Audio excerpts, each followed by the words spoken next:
वाघोली आणि केरडी येथे आज एसडीओ साहेबांनी भेट घेऊन संबंधित शेतकऱ्यांशी चर्चा केली।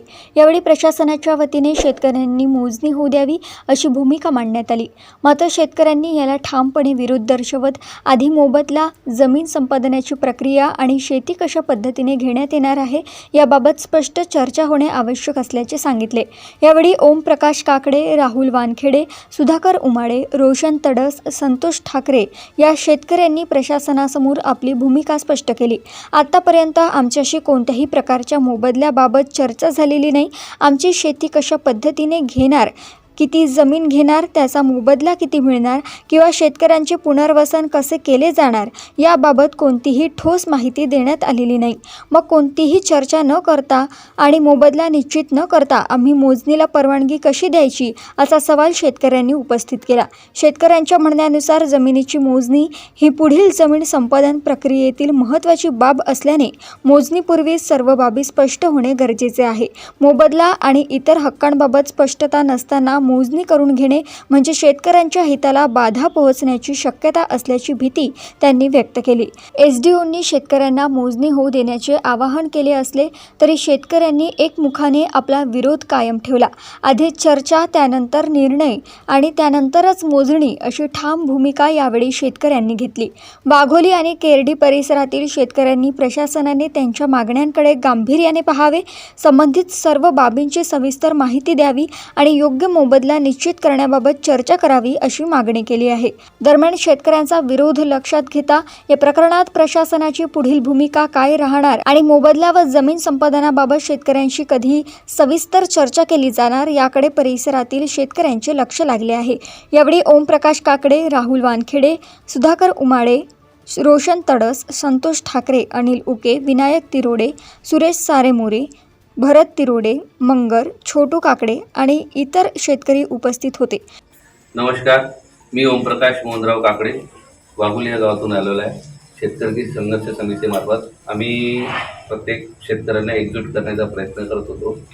आम्हाला बोरीराणी या गावातून फोन आला की साहेब काल आमच्याकडे एसडीओ साहेबांनी त्यांची टीम आली बा, आणि त्या टीमने आम्हाला बोलावून चर्चा केली असता त्यांनी सरळ सांगितलं की तुम्ही आपल्या शेतीची संमती आम्हाला द्या, तुमच्या शेतीची मोजणी करण्याची संमती आम्हाला द्या आणि आम्ही तुम्हाला योग्य तो भाव तिथून भेटून देऊ।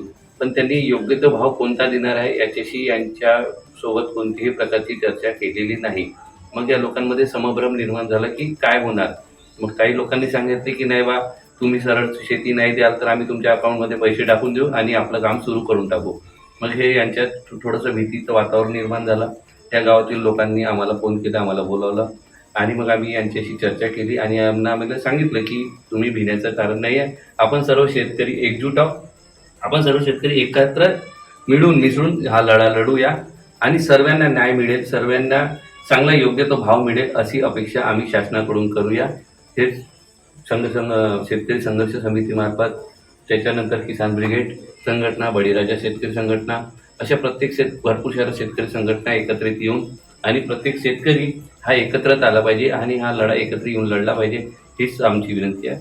नमस्कार, मी राहुल कवलीजी वानखेडे केरडीवरून आहे। माझी पण शेती या आउटर रिंग रोडमध्ये जात आहे। आमच्या पारसुनी तालुक्यातून 13 गावाची शेती चाललेली आहे, तरी पण त्या लोकांनी या गावामध्ये 10 शेतकऱ्यांची शेती जात आहे म्हणून हे छोटंसं गाव आता त्यांनी निवडलं आणि आम्हाला त्यांनी 3 जूनपर्यंत आक्षेप नोंदवायला सांगितलेले होते। आम्ही ते आक्षेप नोंदविले।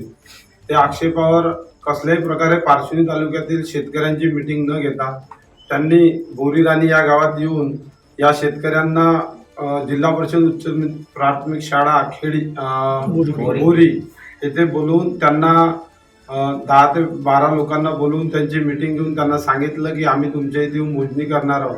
मोजणी करणार आहोत हे बरोबर आहे, तुम्ही शेती पण घेणार आहे हे पण बरोबर आहे, पण त्या शेतीला काय भाव देणार आहे आणि त्या शेतकऱ्यांच्या मुलांच्या समोर काय वाटोळं करणारा तुम्ही, हे सर्व त्या लोकांनी सांगायला पाहिजे आणि या शेतकऱ्यांना चांगला भाव मिळाला पाहिजे।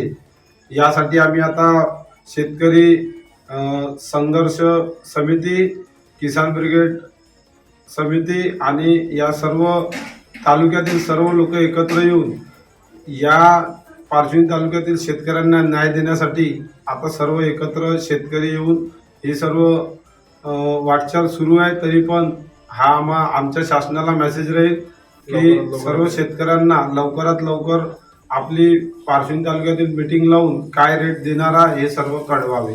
कढाण येथून रवींद्र कोचे यांची रिपोर्ट.